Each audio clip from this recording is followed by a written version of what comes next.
चलिए, तो वर्किंग देखने के बाद कुछ ब्रांचेस में ट्रांजिस्टर, बाइपोलर जंक्शन ट्रांजिस्टर या ट्रांजिस्टर आप बोलें, इसके दो एप्लीकेशन को देखना है। Transistor as a switch and transistor as an amplifier.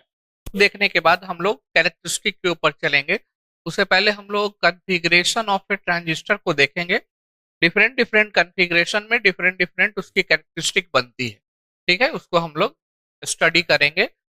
चलिए, तो सबसे पहले बाइपोलर जंक्शन ट्रांजिस्टर को स्विच के तरह आप कैसे वर्क कराएंगे, ये आपने देखा था। जस्ट इससे पहले हम लोगों ने बायसिंग ऑफ ए जंक्शन एक टॉपिक डिस्कस किया था, इसमें मैंने टेबल बनाया था। मैंने बताया था आपको कि अगर ट्रांजिस्टर का हम लोग इमीटर बेस्ड जंक्शन, ट्रांजिस्टर का emitter based junction reverse bias करेंगे और कलेक्टर बेस्ड जंक्शन को भी रिवर्स बायस करेंगे, तो ट्रांजिस्टर कट ऑफ रीजन में चला जाता है। कट ऑफ रीजन कहने का मतलब transistor will not conduct. Transistor will not conduct means output में आपको किसी प्रकार का कोई भी करंट नहीं मिलेगा। ट्रांजिस्टर ओपन स्विच के तरह वर्क करेगा। ठीक है, तो ये चीज मैंने लिखा है कि ट्रांजिस्टर को अगर हमको ओपन स्विच के तरह वर्क कराना है तो उसको कट ऑफ रीजन में ले जाना पड़ेगा। और कट ऑफ रीजन में ले जाने के लिए ट्रांजिस्टर के इमीटर बेस्ड जंक्शन और कलेक्टर बेस्ड जंक्शन को आप रिवर्स बायस कर दे, दोनों जंक्शन को रिवर्स बायस कर दी। अगर सेम ट्रांजिस्टर को आपको ऑन स्विच के तरह वर्क कराना है तो फिर आपको बायसिंग को चेंज करना पड़ेगा। आपको दोनों junction both junction means what, emitter based junction and collector based junction, इन दोनों जंक्शन को फॉरवर्ड बायस करना पड़ेगा। दोनों जंक्शन को फॉरवर्ड बायस जैसे करोगे वो सैचुरेशन मोड में चला जाएगा और सैचुरेशन मोड में वो ऑन स्विच के तरह काम करता है। ठीक है, तो अगर हमको ट्रांजिस्टर मतलब बाइपोलर जंक्शन ट्रांजिस्टर के स्विचिंग एक्शन को देखना है तो हमको इस ट्रांजिस्टर को क्या करना पड़ेगा, इसके जंक्शन को हमको क्या करना पड़ेगा, बायस करना पड़ेगा प्रॉपर्ली। ठीक है, तो ये चीज ऊपर मैंने लिखा है। अब देखिए ओपन स्विच में क्या क्या कैरेक्टरिस्टिक होती है इस चीज को आप जान लीजिए। देखो, मैंने एक छोटा सा सर्किट डायग्राम बनाया एज ए स्विच के तरह ट्रांजिस्टर को मैंने वर्क कराया है। इसको स्विच के तरह वर्क कराने के लिए हम यहाँ पर एक बल्ब भी लगा सकते हैं। आउटपुट में एक बल्ब लगा देंगे, ऑन होगा तो ऑन स्विच बोलेंगे, ऑफ होगा तो ऑफ स्विच बोलेंगे। तो देखो ट्रांजिस्टर के इनपुट को में मैंने जीरो अप्लाई किया है। देखो कहाँ कनेक्टेड है, ये जो इनपुट है ये कनेक्टेड है ग्राउंड से, और ग्राउंड का पोटेंशियल होता है 0 वोल्ट। ये ग्राउंड है, ये जो साइन आप देख रहे हैं दिस इज कॉल्ड ग्राउंड, और इसका पोटेंशियल होता है 0 वोल्ट। ठीक है, अब यहाँ 0 वोल्ट है मतलब ये टर्मिनल भी 0 वोल्ट, ये टर्मिनल भी 0 वोल्ट, मतलब इनपुट मेरा क्या होगा, 0 वोल्ट। इनपुट मेरा क्या होगा, 0 वोल्ट होगा। 0 वोल्ट है तो आप चेक करके देखो इसमें जो टर्मिनल्स होंगे वो दोनों रिवर्स बायस कंडीशन में हो। ठीक है, तो ये transistor as a open switch के तरह वर्क करेगा। अब ओपन स्विच की तरह वर्क करेगा तो मैंने ये ट्रांजिस्टर को ओपन कर दिया, बाकी इधर का पूरा टर्मिनल हटा दिया क्योंकि पूरा 0 वोल्ट है, कोई करंट नहीं फ्लो हो रहा है, तो उस रेसिस्टेंस का कोई काम ही नहीं है। रेसिस्टेंस में अगर कोई करंट फ्लो नहीं है तो उसको हटा देते हैं। हटा दिया है पूरा, यहाँ लिख दिया transistor as a open switch. अब जब ट्रांजिस्टर ओपन हो जाएगा तो क्या क्या कैरेक्टरिस्टिक होगी इसकी। पहला तो मैंने ग्राउंड कर दिया 0 पोटेंशियल। दूसरा जो इसका इनपुट जो वोल्टेज होता है बेस टू इमीटर, ये वोल्टेज कहाँ होता है, ये वाला, यहां से यहाँ ये बेस टर्मिनल है और ये इमीटर टर्मिनल है। यहां से यहां तक का वोल्टेज होता है VBE।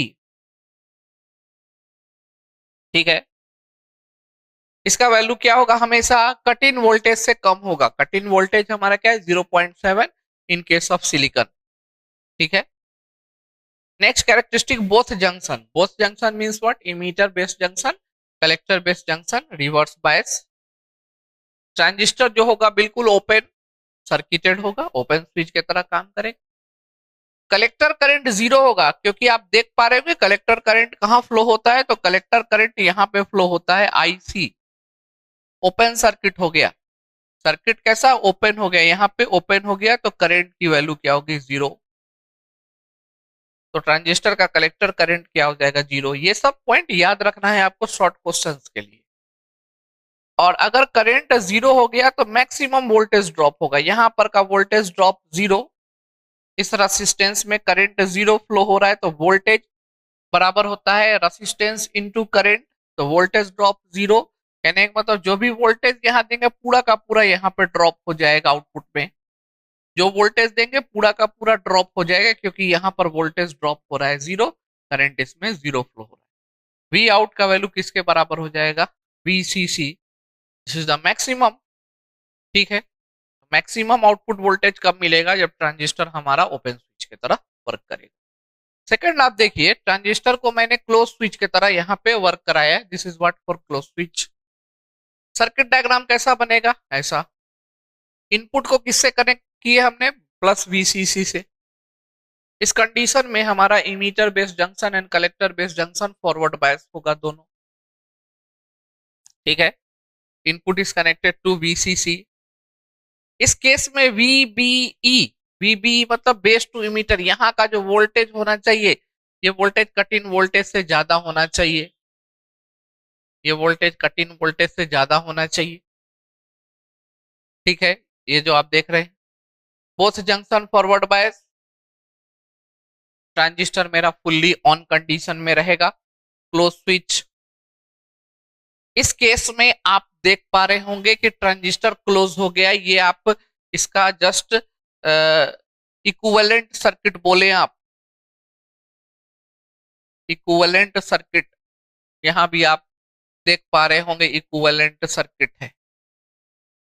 ठीक है, आप देखिए इस इक्विवेलेंट सर्किट में मैक्सिमम करंट फ्लो होगा, क्योंकि यहां पे क्लोज हो गया। Now maximum collector current will flow, how much collector current will flow, कितना करंट फ्लो होगा? तो voltage divided by resistance, voltage VCC divided by resistance, तो maximum current will flow here. Output voltage zero होगा, क्योंकि close हो गया, close circuit का voltage क्या होता है? जीरो होता है, आउटपुट वोल्टेज जीरो हो गया। दोनों में आप इनवर्स कंडीशन देख रहे हैं ना, एक में आउटपुट वोल्टेज मैक्सिमम था, एक में आउटपुट वोल्टेज जीरो हो गया, एक में आउटपुट करंट मेरा, कलेक्टर करंट हमारा मैक्सिमम था, और दूसरे केस में कलेक्टर करंट मेरा जीरो हो गया। ये ट्रांजिस्टर हमारा एज ए स्विच की तरह वर्क कर रहा है, एक में करंट मैक्सिमम वोल्टेज जीरो, और दूसरे में वोल्टेज मैक्सिमम करंट जीरो। यही तो स्विच का कंडीशन होता है। ठीक है, this is called electronic switch. हम लोग जो स्विच घर में यूज करते हैं बोर्ड में, वो मैकेनिकल स्विच होता है। वो क्या होता है? Mechanical switch. ठीक है, देखिए,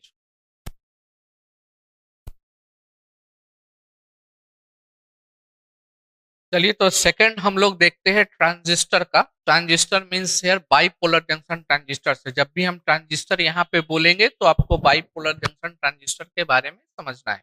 ठीक है, तो पहला आपने देखा कि ये bipolar junction transistor as a switch की तरह काम करता है। अगर हम सैचुरेशन मोड और कट ऑफ मोड मेंटेन करें तो स्विच की तरह वो काम करने लगेगा।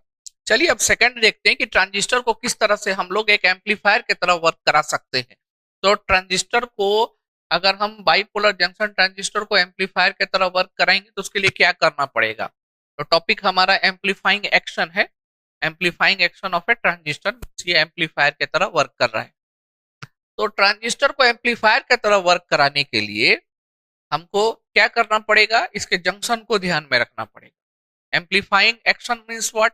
इनपुट में हम वीक सिग्नल दे और उसको वो स्ट्रॉन्ग सिग्नल में क्या करे? कन्वर्ट करे। जैसे ये इनपुट का सिग्नल हमारा क्या है? Let us suppose it is what? Weak signal. अगर हम ऐसा एक सिग्नल बनाते हैं, वीक सिग्नल है, तो वो उसको इसमें कन्वर्ट कर दे, एक स्ट्रॉन्ग सिग्नल में क्या करे? कन्वर्ट कर दे। This is input voltage, this is input voltage. ये इनपुट वोल्टेज को हम लोग दिखा रहे हैं ग्राफ के थ्रू, और यहाँ हमको आउटपुट वोल्टेज मिल रहा है, जो कि क्या हो रहा है? स्ट्रॉन्ग हो गया है ना। वीक से क्या कर दिया मैंने? स्ट्रॉन्ग बना दिया, उसके स्ट्रेंथ को इंक्रीज कर दिया, उसके वोल्टेज स्ट्रेंथ को इंक्रीज कर दिया, एम्पलीट्यूड को इंक्रीज कर दिया, छोटा सा सिग्नल को बड़ा कर दिया। इसी को एम्पलीफाइंग एक्शन बोलते हैं। अब ये कैसे परफॉर्म होता है? तो इसके लिए पहले तो ट्रांजिस्टर को प्रॉपर्ली बायस करना पड़ेगा, इसके इमीटर बेस जंक्शन को फॉरवर्ड करना पड़ेगा। आप देख पा रहे होंगे मैंने फॉरवर्ड किया है। ये मेरा एनपीएन ट्रांजिस्टर है। कैसा ट्रांजिस्टर? एनपीएन ट्रांजिस्टर है। आप बोलेंगे सर कैसे, तो मैंने बताया था एनपीएन ट्रांजिस्टर में एरो जो होता है इमीटर से आउटवर्ड होता है। This is what emitter, this is base and this is collector. ठीक है, तो मैंने देखो इमीटर बेस जंक्शन को फॉरवर्ड किया है, देखो निगेटिव कनेक्टेड है, और कलेक्टर बेस जंक्शन को हमने क्या किया, रिवर्स बायस किया हुआ है, N is connected to what, positive. तो ट्रांजिस्टर हमारा किस मोड में चला गया, ट्रांजिस्टर मेरा एक्टिव मोड में चला गया, और एक्टिव मोड में आप जानते हैं ट्रांजिस्टर का एप्लीकेशन आप एम्पलीफायर और ऑसिलेटर की तरह करा सकते हैं। चलिए अब ये कैसे परफॉर्म करेगा, ये तो था कि मोड आपने सेट कर दिया, उस मोड में होगा क्या, इस चीज को हम देखते हैं। देखो यहाँ पे ट्रांजिस्टर का इनपुट जो होता है वो लो रेसिस्टेंस है, इनपुट सर्किट लो रेसिस्टेंस है, तो कोई भी स्मॉल चेंज इनपुट में, यहाँ क्या हो रहा है, ये चेंज हो रहा है वोल्टेज का change, small change in input voltage will produce here a current, और वो करंट इनपुट स्मॉल चेंज से ज्यादा होगा। तो इमीटर करंट जो एप्रिशिएबल यहाँ पे फॉर्म होगा, वो करंट हमारा कलेक्टर में क्या होगा, ड्रॉप हो जाएगा। कैसे, चलो इस बात को हम यहाँ पे देखते हैं, इस चीज को आप यहां से समझेंगे। देखिए मान लेते हैं, लेट मैंने इनपुट वोल्टेज में चेंज किया, change in input voltage, change in input voltage this is equal to, मैंने चेंज मान लो कितना किया, 0.1 volt, change in input voltage 0.1 volt. अब change in input voltage will cause a current here, input voltage का change के कारण क्या फॉर्म होगा, करंट फॉर्म होगा, इस करंट को हम इमीटर करंट बोलेंगे। तो हमारा कौन सा करंट फॉर्म होगा, इमीटर करंट। अब चूंकि ये इनपुट है, यहाँ पे कौन सा करंट फ्लो हो रहा है, इमीटर करंट फ्लो हो रहा है, करंट कौन सा फ्लो हो रहा है, इमीटर करंट फ्लो हो रहा है। तो इमीटर करंट लो रेसिस्टेंस सर्किट में फ्लो हो रहा है, तो इसका चेंज क्या होगा, ज्यादा होगा, तो ये मैंने माना है, लेट कर लिया है, लेट। तो इस इमीटर करंट, इस वोल्टेज के कारण इमीटर करंट यहाँ पे जो फ्लो होगा वो लगभग हमारा 1 मिली एम्पियर फ्लो होगा, क्योंकि लो रेसिस्टेंस है तो थोड़ा ज्यादा होगा, मतलब मिली एम्पियर के रेंज में होगा, 1 मिली एम्पियर। ठीक है, तो यू कैन से when input voltage change is 0.1 volt, then emitter current will 1 milliampere, and this emitter current, you know what is the emitter current value, this is equal to, emitter current is equal to, this is equal to, this is equal to IB plus IC, this is equal to IB plus IC। और मैंने बोला था कि base current बहुत कम होता है, micro ampere के range में होता है, तो इसको हम क्या कर सकते हैं, very less, this is what very less, तो you can say that this emitter current is equal to what, ये इमीटर करंट किसके बराबर हो जाएगा, approximately equal to collector current. ठीक है, अब कलेक्टर करंट भी आपका कितना हो गया, collector current IC, this is equal to 1 milliampere, approximately equal. Now when this collector current will flow here, यहाँ पे फ्लो होगा, ये कलेक्टर करंट यहाँ पे फ्लो होगा, तो वोल्टेज ड्रॉप करेगा, ये V out, this V out is nothing but equal to IC into RL। ठीक है, कैसे वोल्टेज निकलता है, current into resistance, current into resistance, तो output voltage here drop equal to what, IC into RL, IC into RL। ठीक है, तो IC into RL हमारा क्या हुआ, वोल्टेज वहां पे ड्रॉप हो गया। RL जो होता है ये लोड रेसिस्टेंस होता है, और लोड रेसिस्टेंस हमेशा किलो ओम में होता है, लोड रेसिस्टेंस किलो ओम में, तो लोड रेसिस्टेंस जो होगा RL, ये किलो ओम में मैंने मान लिया 10 किलो ओम, मान लिया, ये सब मान रहे, वैल्यू को हम मान करके दिखा रहे हैं, ये होता है, लोड रेसिस्टेंस 10 किलो ओम है, तो आप यहां से निकाल के चेक करो कितना हो जाएगा, 1 milliampere 10⁻³ load resistance 10 into 10⁻³ this is nothing but equal to 10 volt. तो आप देख रहे हो कि इनपुट में 0.1 वोल्ट चेंज, आउटपुट में कितना हमारा क्या हो रहा है, 10 वोल्ट आउटपुट में। You can also take care change, इसको चेंज आप बता सकते हो, चेंज यहाँ पे इतना होगा। So change in this is equal to approximately change in collector current. So you can say this is what a change in collector current. So change in output voltage, this is equal to this 10 volt. ठीक है, तो आप देख रहे हैं कि input में 0.1 volt का चेंज है और आउटपुट में कितने का चेंज हो गया, 10 वोल्ट का। तो सर्टेनली आप देखिए हमारा वोल्टेज क्या हो गया, एम्पलीफाई हो गया। इनपुट में चेंज इन वोल्टेज 0.1 का है, तो आउटपुट में चेंज इन वोल्टेज क्या हो गया, 10 वोल्ट का हो जाएगा। ठीक है, तो ये हमारा क्या है, एम्पलीफाइंग एक्शन है किसी भी ट्रांजिस्टर का। Specially here I am discussing about bipolar junction transistor, bipolar junction transistor का एम्पलीफाइंग एक्शन। ठीक है, इसको आप नोट करेंगे, इसको भी लिख लेंगे, है ना, इस समझने में आसानी होगा।